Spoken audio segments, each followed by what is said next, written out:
What's up, witches? I'm Allie, aka BronxWitch, and welcome back to my channel, where you are the magic, and where I talk about Wicca, the religion, witchcraft, the practice, and tarot.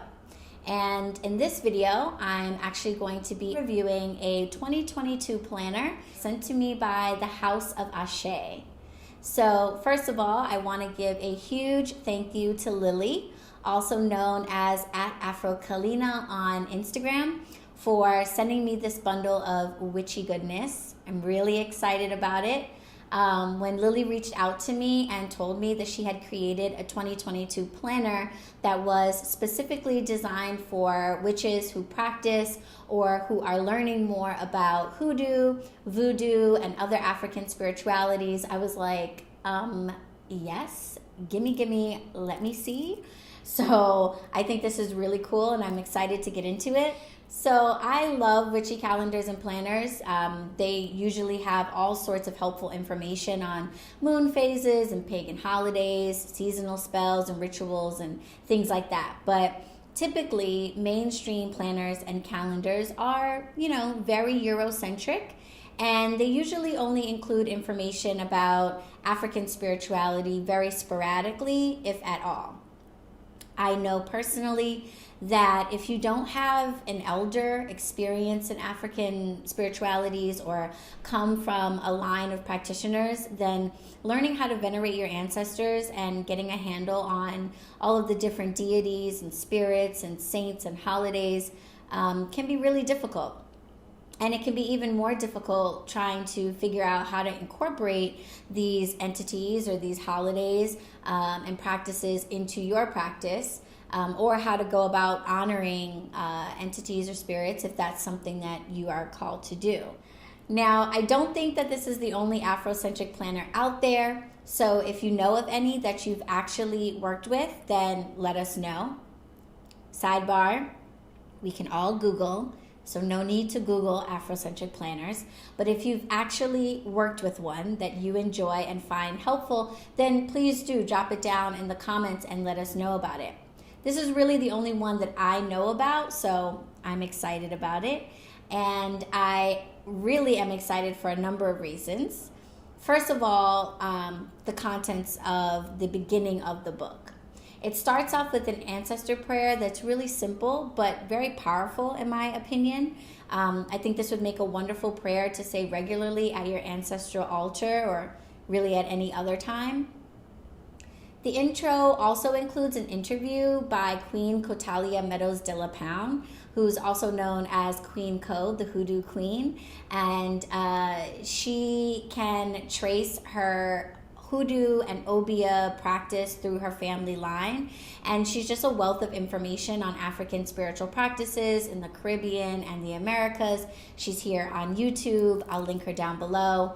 And I have witchy friends who have actually personally studied hoodoo with her at her institute. So I was excited to see that she was consulted on the topic of hoodoo and what she thinks about how one can go about learning about it in an authentic way in this era of misinformation and internet practitioners. Also included in the intro is an explanation of the rites of passage for the deceased from an African diasporic perspective. And, the universe never makes mistakes, in my opinion, and it just so happens that I recently learned about the passing of my god sister.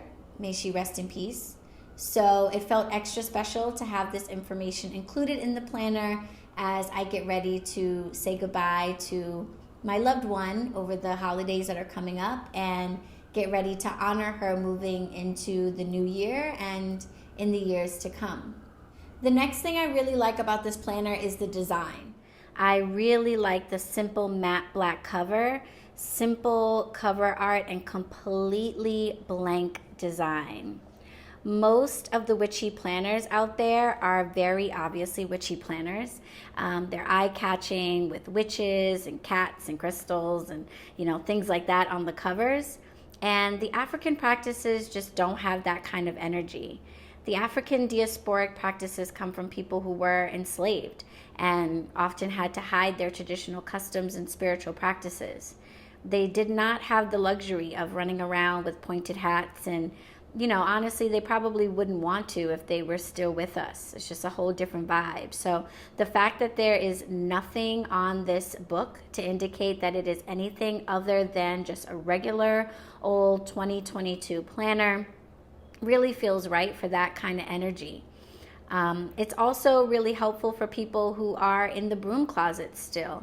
For people who maybe don't resonate with all of the modern witchy imagery, or who maybe don't even resonate with that term, or for folks who just don't want to broadcast this part of their lives to the public and to the world. And then, of course, we have the content, which is the best part of this planner. I love the layout and the information included in this planner.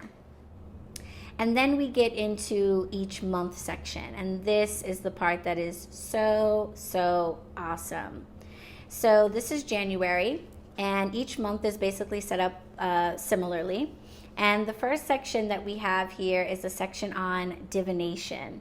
And I really love that, of course, because we are talking about folks who are working with or learning about African spirituality, it doesn't assume that you are using the tarot or pendulums. It gives you the option to check off bones, playing cards, or use some other type of divination.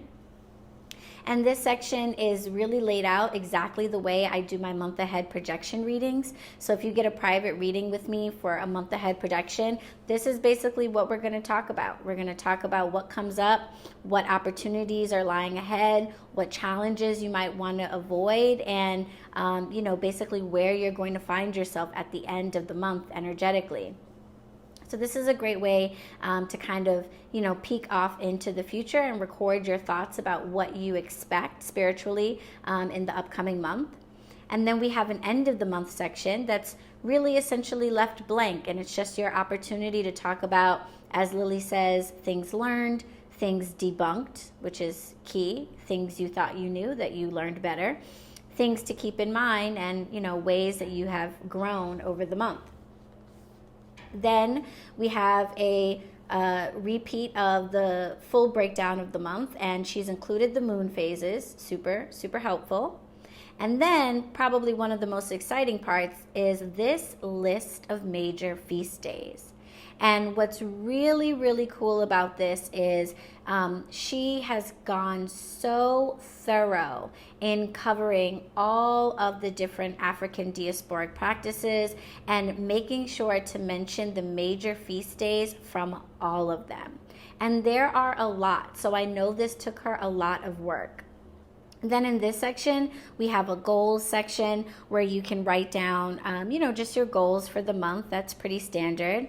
And then one of the other really cool features of the monthly planning page is the regular practice page. And here she says, this is no competition, but a tool for growth. Track your practice of the following. So rather than saying like, oh, you need to honor your ancestors every week, or you need to take a cleansing bath every full moon, or anything like that, she just says, hey, track those things. And you can just do so as she recommends with like a little, scratchy thing. I forget what you call these. But a little scratch thing to just mark off how many times you venerate your ancestors. You do some cleansing work, you do some protection work, or you leave offerings, or any other type of practice that you would like to make more regular for you. And I think that really, really is helpful to someone getting started, certainly, probably for someone who's a little bit more experienced, but definitely for someone who's getting started with these practices, to just try to set a goal every month of making these practices a more regular part of your everyday, every week, every month life, and no pressure to do things a certain amount of times, to do all of these things, to do any of them, but rather just an opportunity for you to track how you're doing, and just keep those things in mind, and keep working towards becoming more one with whatever spiritual tradition you are following or learning more about. So I think that section is really, really cool and really, really helpful. And then we get into the nitty-gritty of the planner, and there's quite a bit of space on each day, which I really appreciate because there's enough room for you to actually write out full rituals that you might want to do, or keep entire, lists of ingredients or items or things you might want to make. Or let's say you make something on a certain day, then there's quite a bit of space to record what you did and your instructions. So I like that there's a lot of space.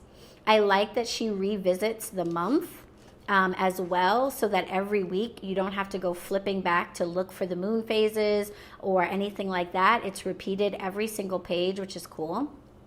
I also like that there's a note section. So if you want to write about something generally about the week, or just remind yourself of something that's not specific to a day, there's space to do that. And then, of course, on each of the days where there is a particular feast or a spirit being venerated, she reminds you and also includes what practice and what tradition it comes from. And I think that's really helpful. So you never have to flip back to the beginning of the month for this information. It's basically repeated for you on every page, which I think is going to make using this planner super, super easy. And that is important to a witch like me. Now, one thing that is missing from this planner that you typically find in others is actual rituals that you can do throughout the year. And I'm kind of this way and that way about it. I'm comme ci, comme ça about it. On the one hand, rituals in the planner can be very helpful, and I have definitely pulled rituals and things from planners and calendars over the years, especially ones that have to do with honoring the Sabbats or the seasons and things like that. But on the other hand, not including things like that really leaves it up to you to learn more about each of the spirits and the ancestors mentioned in the book. It also gives you the freedom to bring these practices into your life in a way that feels really specific and really personal to you, personal to your lineage and personal to your ancestry. And that seems really appropriate to what this planner seeks to do, which is to help you to connect to spirit through your unique ancestral or cultural story and history.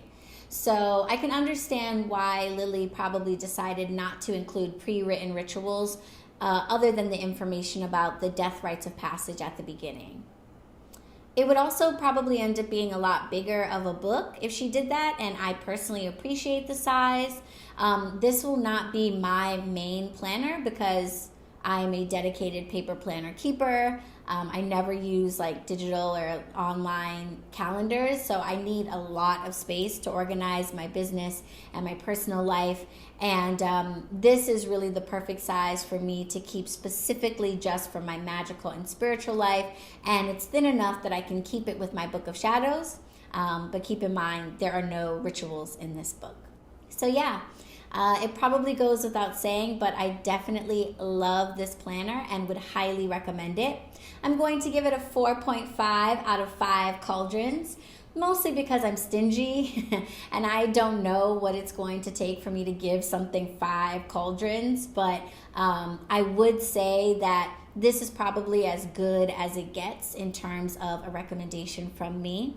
So to help you out, I've included a link to Lily's website down in the description, and I would say it is well worth the 15 US dollars that it costs.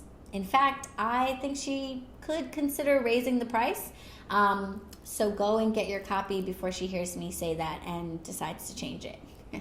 So witches, thank you so much for checking out this video and joining me on this review and the 2022 planner from the House of Ashe. I hope you enjoyed it, and if you did, you can let me know that by liking this video or dropping me a comment down below. Do all of the YouTube-y things like subscribe and click on the bell button so you know the next time I do a video like this.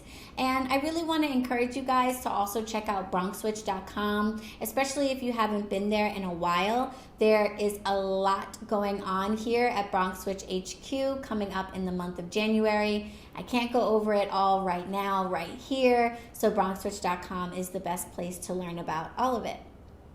So thanks for watching, and as always, I will see you witches in the next video. Blessed be.